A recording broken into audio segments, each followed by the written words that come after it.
오늘 예배 함께 하신 성도님들 우리 서로 환영합니다. 사랑합니다. 축복합니다. 인사하시기 바랍니다.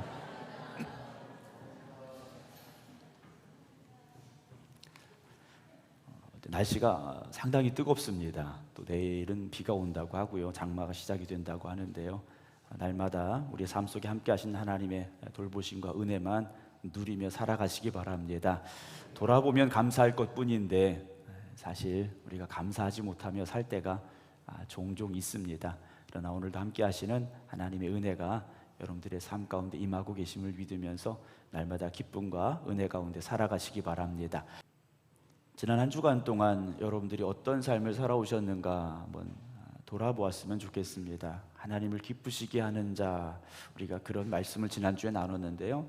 정말 우리의 삶이 하나님을 기쁘시게 해드렸는가, 나의 삶이 하나님의 기쁨이 되는 삶이었던가 돌아보면 때로는 그렇지 못했다라는 후회와 아쉬움이 여전히 우리에게는 있는 것 같습니다.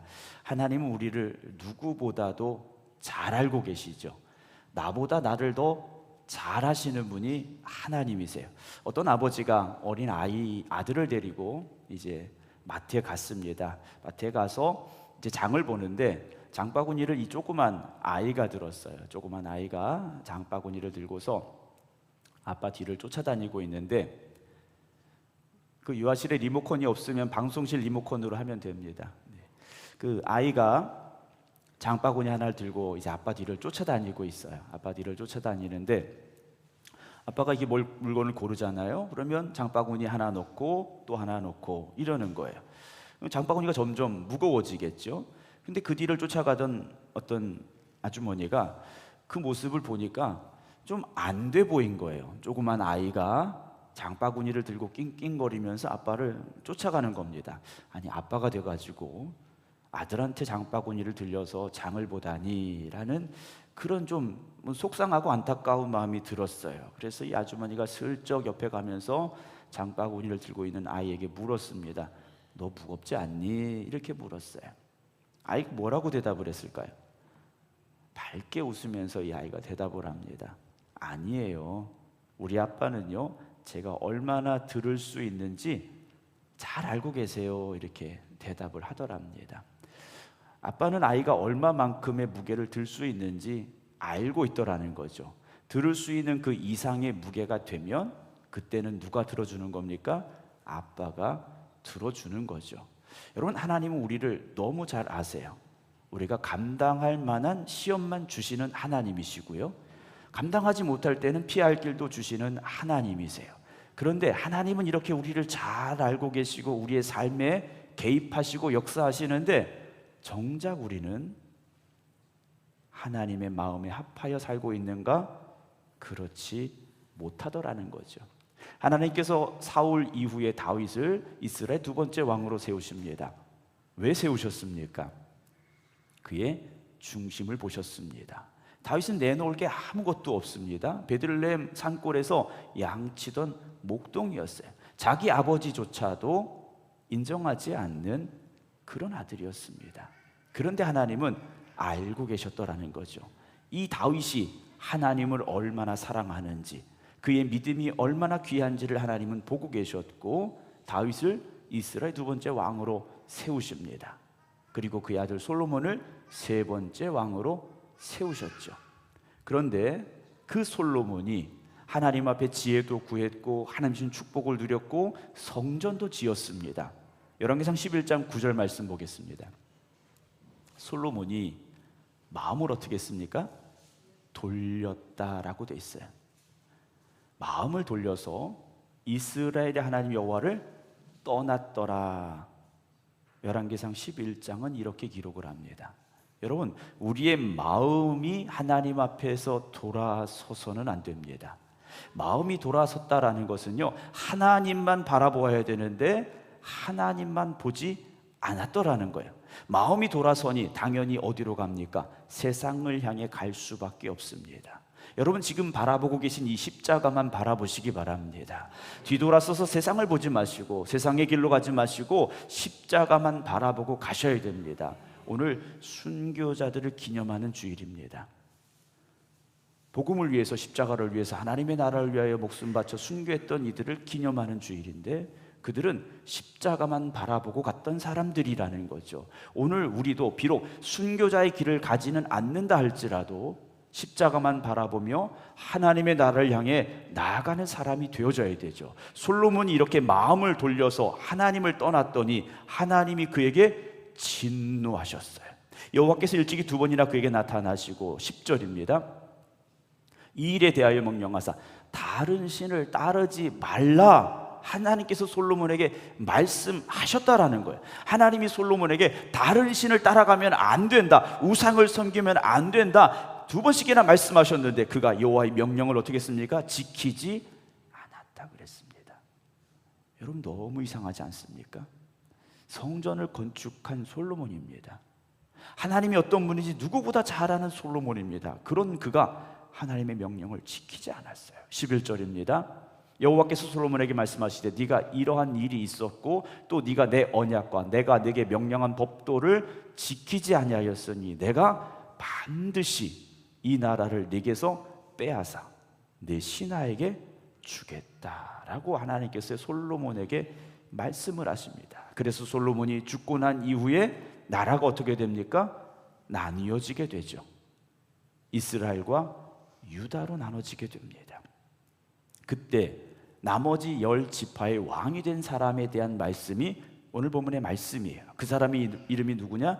여로보암이라는 사람입니다. 여로보암을 하나님께서 세우시게 되는데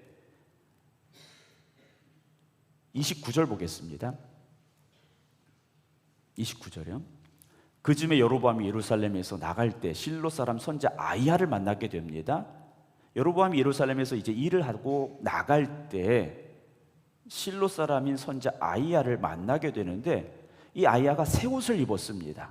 새 옷을 입고 들에서 두 사람이 만나서 이야기를 하게 되는데 30절입니다. 이 아이야가 자기가 입은 새 옷을 벗어서 찢기 시작합니다. 몇 조각으로 찢었느냐? 12조각으로 찢었어요. 잘 찢어지지 않았겠죠. 낡은 옷이라면 쉽게 찢어졌을 텐데 새 옷이었으니 그리 쉽게 찢어지지 않았을 겁니다. 그런데 아이야가 새 옷을 벗어서 12조각을 내고 31절입니다. 여로보암에게 말하죠. 너는 이 10조각을 가져라 그래요. 12조각을 냈는데 그 중에 10조각을 모아서 여로보암에게 주는 거예요. 네가 이걸 가져라. 이스라엘 하나님 여호와의 말씀이 내가 이 나라를 솔로몬의 손에서 찢어 빼앗아 라고 말씀합니다. 여러분, 솔로몬이 하나님이 주신 지혜를 가지고 아버지 다윗의 믿음을 이어받아서 나라를 다스렸더라면 이런 일이 일어났을까 하는 것이죠. 하나님의 기쁨이 되는 자가 되어졌다면 이런 일이 일어났을까 하는 겁니다. 32절입니다. 오직 내 종 다윗을 위하고 이스라엘 모든 지파 중에서 택한 성읍 예루살렘을 위하여 한 지파 유다 지파만 솔로몬에게 주겠다 하셔요. 33절입니다. 이유에 대해서 말씀하시죠. 이는 그들이 나를 버렸다라고 말씀합니다. 여러분, 두려운 말씀입니다. 이스라엘 백성들이 그리고 솔로몬이 하나님을 버렸다라는 거죠. 그렇다면 세월은 지나서 3000년이 지났지만 오늘 이 시대에도 우리도 얼마든지 하나님을 버리는 사람이 될 수 있다라는 거죠. 우리도 하나님 버리는 사람이 될 수 있어요. 여기서는 우리가 하나님 앞에서 하나님 앞에 예배드리고 하나님만 바라봅니다 고백하지만 세상에 나아가서는요 하나님 버리는 사람이 될 수 있다라는 거죠. 우상을 숭배하며 그의 아버지 다윗이 행함같이 아니하여 내 길로 행하지 아니하며 나 보기에 정직한 일과 내 법 또한 내 율례를 행하지 않았기 때문이다 라고 말씀합니다. 34절 그러나 내가 택한 내 종 다윗이 내 명령과 내 법도를 지켰으므로 내가 그를 위하여 솔로몬의 생전에는 온 나라를 빼앗진 않겠다 말씀하셔요.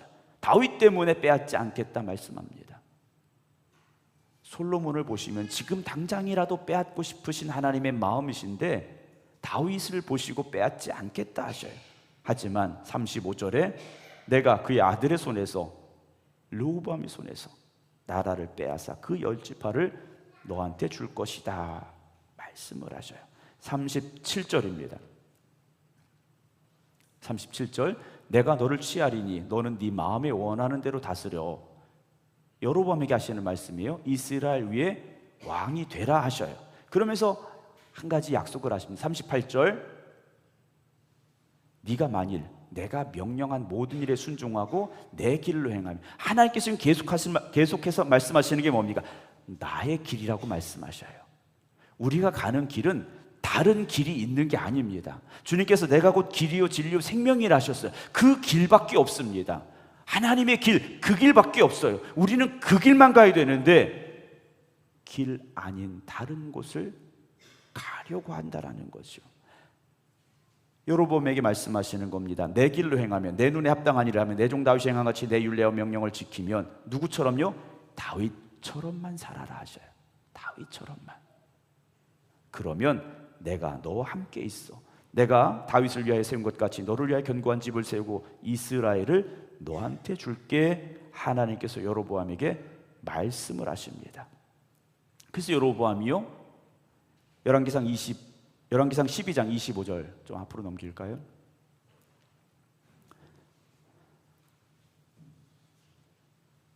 열왕기상 12장 25절, 여로보암이 에브라임 산지에 이제 왕이 되니까 도시를 건설해야 됩니다. 그래서 이제 에브라임 산지에 세겜이라는 성을 건축하게 되고, 또 거기서 살며 나가서 분회를 건축을 합니다. 그러면서 이제 26절에 이 사람이요, 이상한 생각을 하게 돼요. 그의 마음에 스스로 이르기를, 나라가 이제 어디로 돌아간다고요? 다윗의 집으로 돌아가리라. 여로보암이요, 하나님이 10지파를 주신다고 하셨고, 네가 내 길로 행하며 내 명령을 따르면 네 나라가 굳건하게 오래 갈 것이다 말씀하셨는데, 이 사람 마음속에 나라가, 이 10지파가 다윗의 집으로 돌아갈 것이다 라는 두려운 마음이 들었어요. 아까 38절 다시 볼까요? 네가 만일 내가 명령한 모든 일에 순종하고 내 길로 행하면, 내 눈에 합당한 일을 하며 내 종 다윗이 행한 같이 내 율례와 명령을 지키면 내가 너와 함께 있어. 내가 다윗을 위하여 세운 것 같이 너를 위하여 견고한 집을 세우고 이스라엘을 너한테 주겠다 하셨어요. 그런데 여로보암의 마음속에 이 이스라엘 백성들이 다시 유다로 가면 어떡하지? 라는 두려운 마음이 들었습니다. 그래서 열왕기상 12장 27절에 이 여로보암이 잘못한 일 3가지가 나옵니다. 무엇을 잘못했느냐? 만일 이 백성이 예루살렘에 있는 여호와의 성전에, 성전은 어디에 있습니까? 예루살렘에만 있어요. 그래서 예배드리려면 어디로 가야 됩니까? 예루살렘으로 가야 돼요. 그런데 이 여로보암의 마음속에 백성들이 국경을 넘어서, 물론 그 당시에 국경이라는 것이 지금처럼 있는 건 아니죠. 어쨌든 지역을 넘어서 예루살렘에 오고 가다 보면 마음이 어떻게 될까요? 유다 왕된 그들의 주 르호보암에게로 돌아가서, 솔로몬의 아들 르호보암에게 그 마음이 가서 나를 죽이고 유다의 왕 르호보암에게 돌아가리라 생각이 들어요. 그럼 어떻게 해야 됩니까? 예루살렘에 못 가게 만들어야 되는 거죠. 예루살렘에 못 가게 하려면 예배드릴 자리가 필요합니다. 장소가 필요합니다. 28절, 이에 계획하고, 하나님 말씀하신 게 아니에요. 자기가 생각하고 자기가 계획합니다. 2 금송아지를 만들어 물에게 말하기를, 너희가 다시는 예루살렘에 올라갈 것이 없다라고 말해요. 지리적으로는 내려가는 거지만 성전은 올라가는데 예루살렘 갈 필요 없다라는, 성전 갈 필요 없어. 이스라엘아, 이는 너희를 애굽 땅에서 인도하여 올린 너희의 신들이라.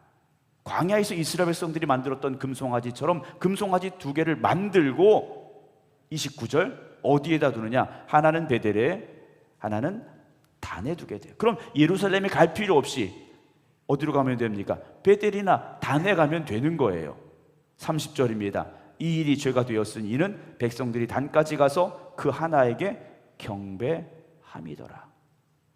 하나님 앞에 예배드려야 될 그들을 금송아지 앞에 엎드리게 만들었다는 2번째 잘못이 나옵니다. 31절, 그가 또 산당들을 짓고 레위 자손 아닌 보통 백성으로 제사장을 삼았어요. 금송아지로 제단을 만들어 놓고 그 금송아지를 섬길 사람들을 레위인이 아니라 일반 백성으로 제사장을 삼게 됩니다. 32절에 또 한 가지 죄가 나와요. 8째 달, 곧 그 달 15째 날로, 우리 말로 쉽게 표현하는 8월 15일을 하나의 절기로 만듭니다. 만드는데 유다의 절기가 어떻게 만들었습니까? 비슷하게 만들었어요. 그럼 무엇을 따서 만들었느냐? 7월 15일입니다. 초막절이에요. 우리로 말하면 추수감사절입니다. 7월 유대력으로 7월 15일 날 추수감사절을 지켜야 되는데 그날이 아니라 한 달이 지나서 8월 15일 날 비슷하게 절기를 하나 만들고 베델에 가서 송아지에게 제사를 드렸더라 라고 되어 있습니다. 하지 말아야 될 일들을 여로보암이 버렸어요. 하나님이 기뻐하시겠습니까? 아니죠. 하나님 보시기에 기뻐하시는 일이 아니었더라는 거예요. 그래서 하나님께서 여로보암에게 깨달을 기회를 주십니다. 회개할 수 있는 기회를 주셔요. 어떤 일들을 주셨느냐? 열왕기상 13장으로 가보게 되면 하나님의 사람이요 베델에 갑니다. 어디가? 베델에 갔어요. 거기 뭐가 있습니까? 금송아지가 있는 제단 앞에 하나님의 사람이 올라갔어요. 마침 거기서 이스라엘 백성들이 제사를 드리려고 합니다. 여로보암도 거기 있었어요. 그때 하나님의 사람이 뭘 말하느냐? 앞으로 일어날 일에 대해서 경고를 합니다. 이 산당 제사 드리는 이곳에서 네 아들이 이 산당 제사장 위에서 네 위에서 제물로 바쳐질 것이다. 아들이 제물로 바쳐질 것이다.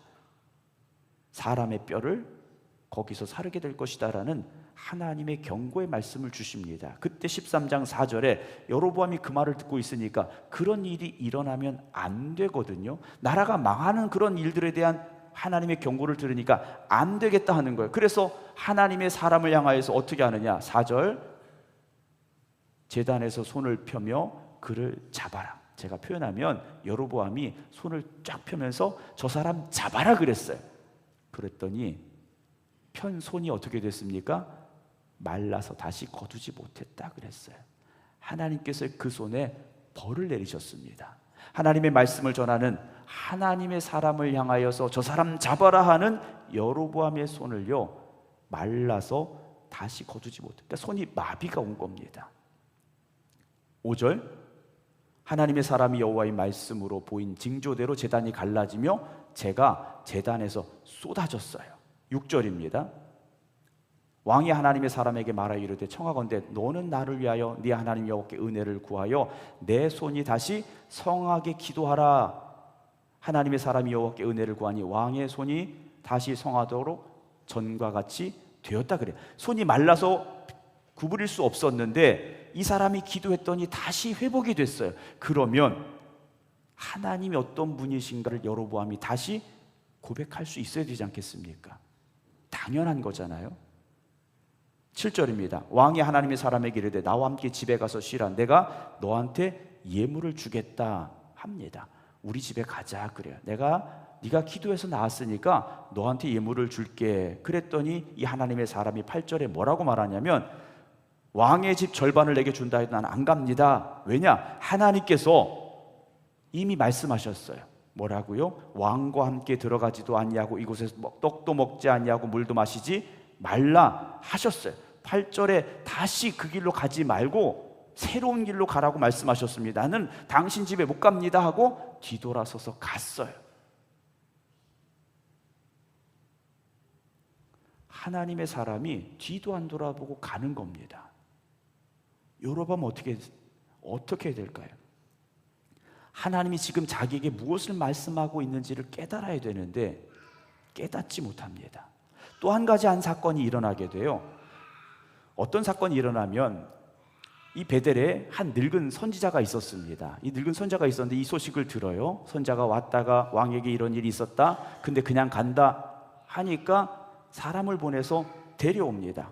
뭐라고 말하냐면 18절에 나도 그대와 같은 선지자라 천사가 여호와의 말씀으로 내게 이르기를 그를 네 집으로 데리고 돌아가서 그에게 떡을 먹이고 물을 마시게 하라 하였느니라 하니 이는 그 사람을 뭐 했다고요? 속였다고 그랬어요. 하나님의 말씀은 떡도 먹지 말고 집에도 들어가지 말고 갔던 길로 되돌아오지도 말고 오라고 하나님 말씀하셨는데 이 하나님의 사람이요 자기를 속이는 말을 듣고 그 집에 들어가게 됩니다. 그럼 어떤 일이 벌어졌느냐? 24절, 그 사람이 집에 가 떡도 먹고 나왔어요. 나왔는데 사자가 길에서 그를 만나 이 하나님의 사람을 물어 죽였습니다. 사자가 이 하나님의 사람만 물어서 죽였어요. 그리고 시체를 길에 버려뒀습니다. 먹은 게 아니라 죽이고 갔어요. 나귀는 그 곁에 서 있고 사자도 그 시체 곁에 그대로 서 있는 상황이 됐더라는 거죠. 사자가 배고파서 이 사람을 물어 죽였을까요? 아니더라는 거죠. 하나님께서 하나님의 말씀에 순종하지 않았던 그 하나님의 사람을 죽이게 하신 거예요. 자, 이 두 가지 일어났습니다. 우리가 만약에 여로보암이라면 어떻게 될까요? 하나님께서 보여주시는 이 일들 앞에서 우리가 어떤 마음을 가져야 될까요? 이건 보통의 일이 아니지 않습니까? 손이 갑자기 말랐고 그 손이 다시 회복이 됐어요. 사자가 나왔는데 하나님의 사람, 즉 불순종한 하나님의 사람만 물어 죽이고 그대로 그 자리에 있더라는 거예요. 왜 이런 일이 일어났을까? 우린 생각해야 됩니다. 사랑하는 성도 여러분, 오늘 제가 이런 말씀 드리고자 하는 이유는 다른 데 있지 않습니다. 우리가 살아가면서 지난주에 드린 말씀이 이어서 하나님의 기쁨이 되는 삶을 살아야 되는데 우리 마음속에 어느 순간인가 내 생각이 들어가게 되고 내 주장이 들어가게 되고 내 고집이 들어가게 되고요, 세상의 유혹이 들어오게 되고요, 그러면서 하나님의 길로 가지 못하는 우리의 모습들을 만나게 된다라는 거죠. 하나님께서는 여로보암이 지금 어떻게 하라고 말씀하시는 겁니까? 회개하고 돌아오라고 말씀하시는 거예요. 내가 너한테 이미 약속했잖아. 열 지파를 주고 네가 하나님 말씀대로 잘 살면, 내가 명령한 대로 잘 지켜 행하면 그 나라가 굳건할 것이다 약속했잖아. 그런데 왜 너는 네 마음대로 네 생각대로 그렇게 나라를 다스리려고 하느냐? 하나님이 지금 책망을 하고 계시다라는 거예요. 사랑하는 성도 여러분, 우리가 지금 오늘을 살아가는 모든 것이 결국 하나님의 은혜이고 하나님의 축복임을 고백할 수 있어야 됩니다. 그렇다면 우리가 가는 길은 다른 길 없습니다. 하나님이 기뻐하시는 길로만 가야 된다라는 거죠. 여로보암에게 일어난 일은 보통의 일이 아닙니다. 자기 손이 어느 순간 갑자기 말랐다가 기도했더니 고침받았어요. 우리는 이걸 뭐라고 말합니까? 기적이라고 말해요. 여러분, 기적은요, 우리는 행할 수 없는 게 기적입니다. 기적은 누가 행하시는 겁니까? 하나님이 하시는 거예요. 하나님이 세워주신 법칙이 있어요. 세상의 모든 법칙은 하나님이 세워주신 겁니다. 그런데 하나님께서 그 법칙을 깨트리시고 개입하신 게 기적이에요. 여러분, 홍해가 갈라졌습니다. 우리 이걸 기적이라고 말하지 않습니까? 요단강이 갈라졌어요? 기적이지 않습니까? 바다가 갈라지는 건 정상적인 게 아니에요. 그런데 하나님이 개입하셨더니 그런 일들이 일어났더라는 거죠. 여러분, 그럼 우리의 삶에는 하나님이 개입하시겠습니까? 개입하지 아니하시겠습니까? 여러분, 오늘을 살아가는 모든 것이 하나님의 은혜이고 기적임을 고백하시기 바랍니다. 여러분, 우리가 오늘 아침에 눈을 뜬 것도 기적입니다. 지금 숨을 쉬고 있는 것도 기적이고요, 찬양하는 것도 기적이고요. 그 기적 속에 살아가는 우리가 왜 하나님의 뜻을 벗어나고 하나님의 말씀대로 살지 아니하느냐 하는 것이죠. 누가복음 16장에 보게 되면 부자가 있었고 나사로가 있습니다. 근데 부자도 죽었고 나사로도 죽었지 않습니까? 근데 부자는 어디로 갑니까? 지옥으로 가게 되고 나사로는 아브라함의 품에 안기게 돼요. 부자가 아브라함에게 청합니다. 누가복음 16장 27절 28절, 아버지여 구하노니 나사로를 내 아버지 집에 보내소서. 내 형제 5이 있으니 그들에게 증언하게 하여 그들로 이 고통받는 곳에 오지 않게 하소서. 자기 있는 곳에 오지 않도록 나사로를 좀 보내주세요 그래요. 죽은 나사로를 자기 형제들에게 보내서 천국이 있고 지옥이 있으니까 가서 좀 잘 얘기해서 그 형제들이 내가 고통받고 있는 이 자리에 오지 않게 해주세요, 아브라함에게 부탁을 합니다. 그때 아브라함이 이렇게 말합니다. 29절 30절, 그들에게 누가 있다고요? 모세와 선지자들이 있으니 그들에게 들을지어다 그래요. 그러면 이게 누가 하신 말씀입니까? 예수님이 하시는 말씀이에요. 예수님께서 모세와 선자들이 있으니라고 아브라함의 입을 통해서 말씀을 하고 계시는데, 예수님 당시에 모세가 살았습니까? 죽었습니까? 당연히 죽었죠. 그러면 무엇이라고 주님께서 말씀하시는 겁니까? 하나님의 말씀이 있다라는 거죠. 이미 하나님이 말씀하셨잖아. 그 말씀을 들어야지 주님께서 하시는 말씀이에요. 그래서 부자가 이렇게 말합니다. 그렇지 않습니다. 아버지 아브라함이여, 만일 죽은 자에게서 그들에게 가는 자가 있으면 회개할 겁니다. 어떤 기적적인 일이 일어나면, 죽은 자가 살아서 돌아가면 그들이 천국이 있고 지옥이 있는 걸 깨달을 거 아닙니까? 그래요. 그랬더니 31절에 모세와 선자들에게 듣지 아니하면 비록 죽은 자 가운데 살아난 자가 있을지라도 구원함을 받지 아니하리라. 여로보암은요, 기적이 일어났는데도 듣지 않았습니다. 하나님의 말씀을 들었어요. 이미 하나님의 말씀을 들었는데 말씀대로 살지 않을 때 하나님께서 그에게 시련을 주시고 깨달을 기회를 주셨죠. 기적을 통해서도 말씀하시는데 그 사람이 듣지 않았더라는 겁니다. 사랑하는 성도 여러분, 오늘 우리의 삶 속에서 하나님이 순간순간 우리에게 하시는 말씀이 들려줘야 되고, 하나님의 뜻이 깨달아지는 역사가 일어나야 됩니다. 그러려면 믿음의 눈이 열려져야 됩니다. 믿음의 귀가 열려져야 됩니다. 우리 스스로를 점검해 보기로 합니다. 내 마음대로 살고 있는 삶인지, 아니면 정말 하나님이 이끄시는 길로 하나님의 말씀에 순종함으로 살고 있는 우리의 모습인지 오늘 우리를 점검해 보아야 됩니다. 이번 한 주간 여러분 어떤 길로 가시겠습니까? 하나님의 길로 가시겠습니까? 내 길로 가시겠습니까? 하나님의 마음에 합한 자들이 되시겠습니까? 내 마음에 뜻하는 대로 살아가길 원하십니까? 하나님의 말씀이 들려졌다면 그 말씀에 순종하시기 바랍니다. 하나님이 길을 보여주셨다면 그 길로 가시기 바랍니다. 우리가 가야 될 길은 다른 데 있지 않습니다. 오직 하나님의 말씀밖에 없습니다.